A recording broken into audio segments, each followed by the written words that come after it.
Bonjour tout le monde! Contente de vous retrouver pour ce nouvel épisode de l'épopée du bien-être qui porte sur un de mes sujets favoris, en fait, l'autocompassion.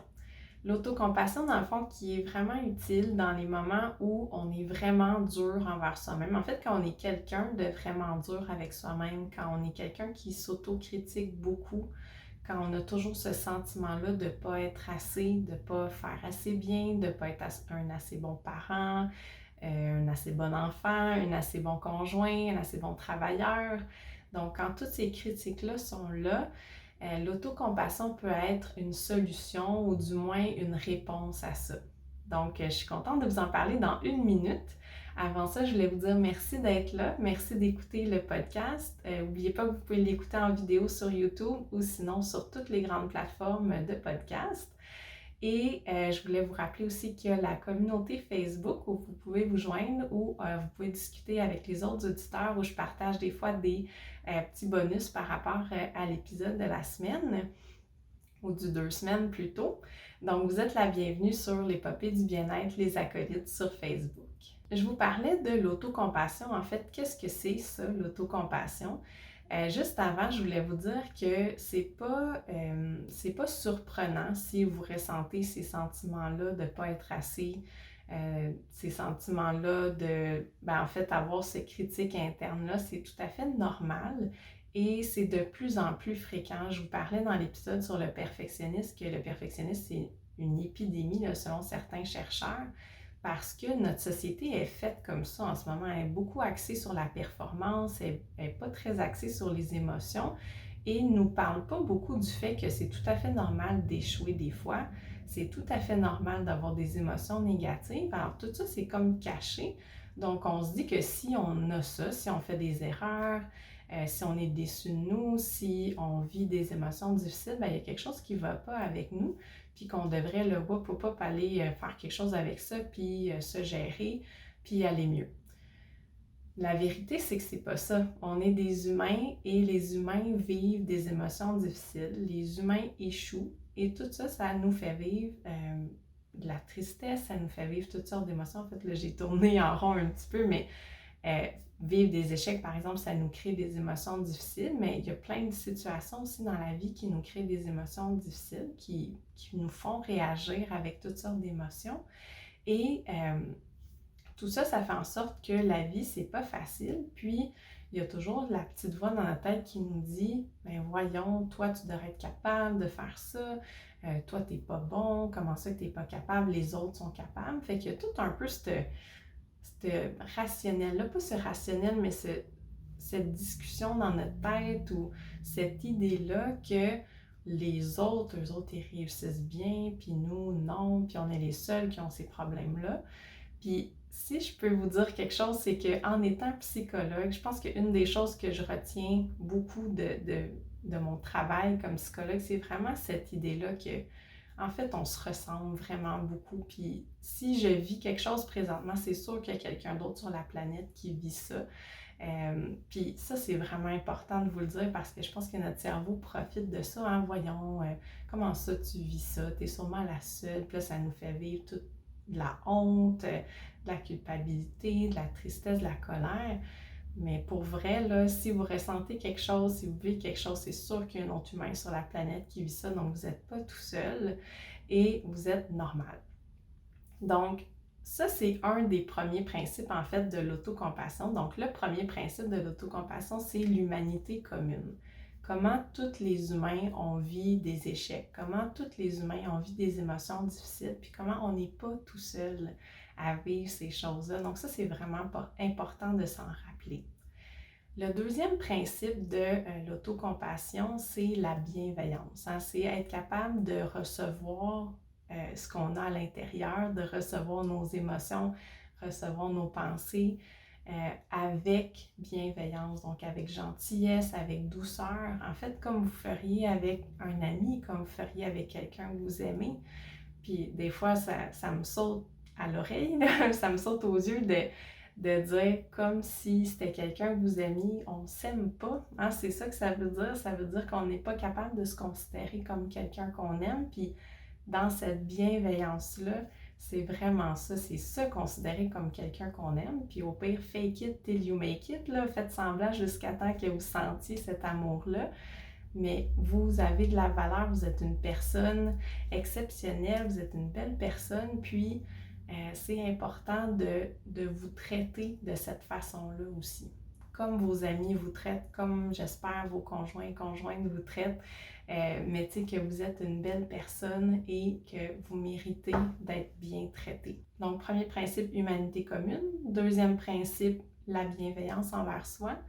Et troisième principe, toute la partie pleine conscience. Donc, être en contact, se rendre compte de qu'est-ce qu'on est en train de ressentir. Donc, par exemple, je vous parlais des émotions négatives, bien, être sensible au courant, remarquer c'est quoi ces émotions-là que vous êtes en train de ressentir.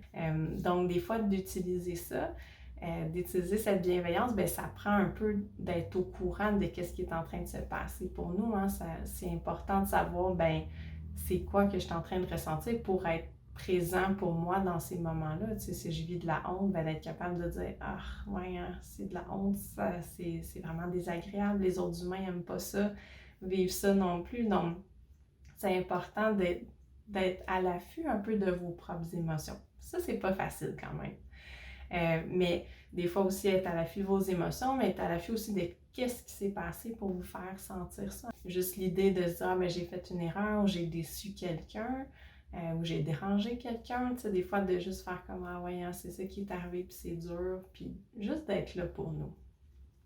Donc ça, c'est pas facile à notre critique interne. Je sais pas si juste en écoutant la vidéo, vous êtes comme « Ben là, le critique interne laisse faire aller, ben là, si tu es bienveillant avec toi, blablabla, là, tu seras pas vraiment hot, là, puis tu seras pas capable de performer et tout ça. » C'est un mythe qui est qui revient beaucoup, en fait, que si on est doux avec nous-mêmes, si on est bienveillant, on va être paresseux puis on fera rien. Je comprends pourquoi vous avez cette inquiétude-là, d'être paresseux si vous êtes bienveillant avec vous. Hein. Des fois, on peut penser à la performance. Si je me pousse pas, si je suis pas dure avec moi, je réussirai pas. Qu'est-ce que je veux faire? Dans le fond, c'est un peu l'idée de la critique constructive. Hein. C'est que vous n'êtes pas obligé de vous dire « T'es donc bien poche, toi, comment ça que tu fais tout le temps des affaires de même? » versus « Ah ouais, hein, c'est dur cette partie-là quand on fait ça. Qu'est-ce qu'on pourrait faire de différent? » Oh, ça vient de changer complètement. Hein. Puis, est-ce que vous pouvez vous imaginer à quel point la première façon de faire, ça peut créer beaucoup de honte, hein? Oh non, je fais jamais rien de correct, je suis poche. Versus, ah, tu vois, ce truc-là, c'est rough, c'est dur, qu'est-ce que je peux faire de différent? Comment je peux m'améliorer? On n'est pas dans le même registre du tout, là. Donc, vous pouvez voir que c'est pas parce que vous êtes bienveillant, vous le dites de façon constructive, vous le dites de façon douce et gentille que vous n'allez pas arriver où vous voulez aller. Hein. C'est un peu comme des parents. Si vous êtes parent, vous savez que ben, si vous traitez votre enfant comme ça, ben, ça peut fonctionner, mais ça va créer d'autres émotions aussi pour votre enfant versus si vous lui parlez avec douceur, vous savez que votre enfant il a plein de belles qualités, et, mettons, telle affaire, c'est plus difficile, donc vous travaillez là-dessus. Puis là, je sais, hein, des fois, ça peut sortir tout seul, on peut se reprendre. Puis d'ailleurs, ça, c'est quelque chose que j'avais envie de vous dire par rapport à l'autocompassion, c'est que quand on travaille là-dessus, une des choses qu'on peut se rendre compte, c'est que la petite voix, elle reste là. Tu sais, veux pas, avec les autres, on a un filtre. Hein? En tout cas, pas tout le monde en a un, mais il y a beaucoup de gens qui arrivent à avoir ce filtre-là. Pour, si je pense à quelque chose, mettons que, je sais pas moi, quelqu'un fait quelque chose, je trouve ça stupide, ben je vais pas nécessairement lui dire, ou je vais pas nécessairement lui dire comme ça. Il va avoir l'espèce de filtre où est-ce que je vais un peu enrober qu'est-ce que je vais dire ou le dire de façon constructive. Le problème, c'est que dans notre tête, on l'a pas, ce filtre-là. Donc, on va l'entendre tout de suite, l'espèce de pensée automatique de « t'es donc bien stupide » ou « qu'est-ce que t'as fait là? Franchement, les autres font pas ça. » La voix, elle va être là. L'affaire, c'est d'essayer de la contrebalancer avec soit revenir là-dessus, hein, comme je vous disais, si vous êtes échappé avec votre enfant, avec votre conjoint, puis vous avez dit quelque chose de plus ou moins gentil, vous pouvez vous reprendre, vous pouvez aller le voir puis dire « Ah, je m'excuse, je voulais pas dire ça. » Bien, vous pouvez faire la même chose dans votre tête. Là, je sais, ça va avoir l'air, il va commencer à avoir beaucoup de monde dans cette tête-là, mais au moins d'avoir la voix un peu automatique, puis la voix un peu plus contrôlée de ben attends là, je suis pas nécessairement stupide parce que j'ai fait ça, j'ai fait une erreur d'inattention, je vais faire attention la prochaine fois. Donc reprendre un peu cette voix-là. Puis dans le même sens, c'est que cette voix-là, on ne peut pas l'acheter aux poubelles. Cette voix-là, tu sais, comme je vous disais dans d'autres podcasts, c'est notre cerveau, c'est notre survie. Elle est là pour quelque chose, cette voix-là. C'est juste que la façon que c'est dit, c'est peut-être pas toujours utile. Ça va créer de la honte, ça va créer d'autres émotions négatives. Donc, essayer de rajouter une voix plutôt qu'essayer d'enlever celle-là, ça va être beaucoup plus efficace. Dans le fond, tu sais, par exemple, si je vous dis d'oublier d'oublier commencer de faire du vélo, bonne chance. Par contre, si je vous dis, OK, ben vous allez apprendre une autre façon de faire du vélo, je sais pas, moi, peut-être une autre sorte de vélo, ah ben là, on rajoute par-dessus. Puis ça, c'est beaucoup plus efficace que d'essayer de juste enlever des connaissances, alors que, par exemple, notre cerveau, il est là depuis, c'est une évolution depuis des milliers d'années, là, donc on va pas juste enlever ça d'un coup.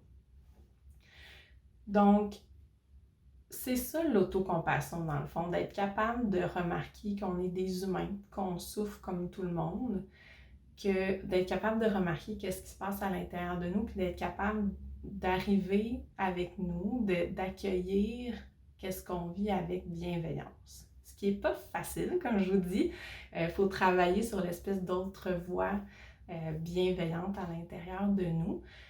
Puis une des façons, là, un des exercices que je pourrais vous donner par rapport à ça, c'est d'essayer de justement faire émerger une voix comme si vous parliez à une amie. Hein? Comme tantôt je vous disais, fake it till you make it. Essayez de vous parler comme si vous vous aimiez. Puis, je veux dire, c'est sûr qu'au début, ça va avoir l'air, tu sais, c'est pas automatique, là, c'est quelque chose qu'on travaille, ça va être rusty, ça va être rouillé, là, tu sais, ça sera pas quelque chose d'automatique qui va arriver, c'est un travail, donc ça va avoir l'air bizarre au début, puis vous allez peut-être vous juger par rapport à ça, ou peut-être que la petite voix va vous juger par rapport à ça, mais sachez que ça vient plus facile. Puis tu sais, je vous ai dit, la petite voix, elle s'en ira pas.